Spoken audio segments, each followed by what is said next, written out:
Спри, не го подминавай, ще ти кажа нещо, с което да те насърча. Бог Отец изпрати своя син за нас. Ако се замислим малко над това, ние, хората, бихме ли го направили да пожертваме единородния си син за някои хора? Можеш ли да си помислиш каква е Божията любов към тебе, мили братко, и към тебе, мила сестро? Можеш ли да си помислиш каква е Неговата безгранична любов към теб и към мен?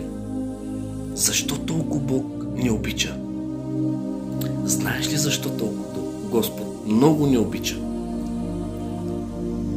Ще ти кажа сега защо Господ много ни обича и изпрати единородния си син и казва да не погине нито един, който вярва в Него, да има вечен живот.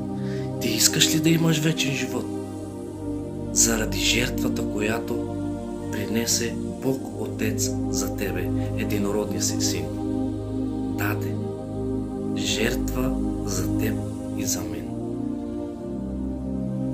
Ти, който гледаш този клип, ако се замислиш малко, ако ти беше в Божието място и да изпратиш твоя единороден син или твоята единородна дъщеря, ти щеше ли да го направиш?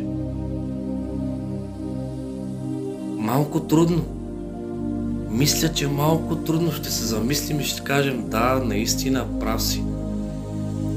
Защото аз мисля по въпроса, който ти казвам. Искам да ти го кажа по такъв начин, че да разбереш какво искам да ти кажа и каква е Божията любов към теб и към мен. Че да даде единородния си син, за да не погине нито един, който вярва в Него, но да има вечен живот. И какво ние правим тук, което казва Господ?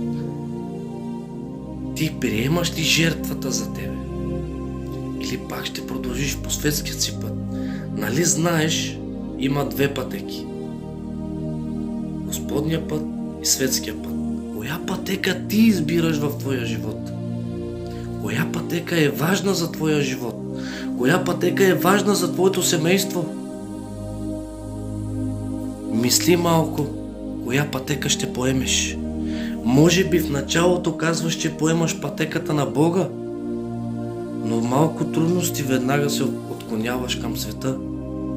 Не дей, мили братко, не дей, мила сестро. Помислете малко, приятели, на тези думи, които ви казвам. Не го правя да хваля себе си. Просто този клип искам да достигне до повече хора. Искам да го споделите и да го препратите на някои близки, който мислиш, че той ти е брат, кой ти е приятел, тя ти е сестра, на майка, баща, дори и на сина ти и на дъщеря ти. Може да го пратиш и да слуша тези думи. За да се замислим всички, ние сме родители. Точно ти, мили братко, и то точно ти, мила сестро. Замислете се и чакам да споделяте този клип на вашите приятели и близки роднини, за да може да се насърчат и този клип да достигне до повече хора, за да може да се насърчат. Бъдете живи, здрави и благословени.